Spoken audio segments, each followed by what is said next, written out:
Welcome to Lock Review Part 3. Today we have a master lock, number 3.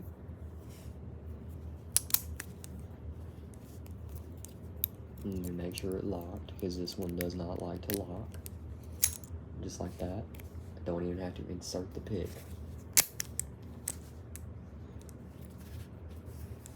Just stick the turn tool in and it'll open. I do have this cool commemorative key that came with it.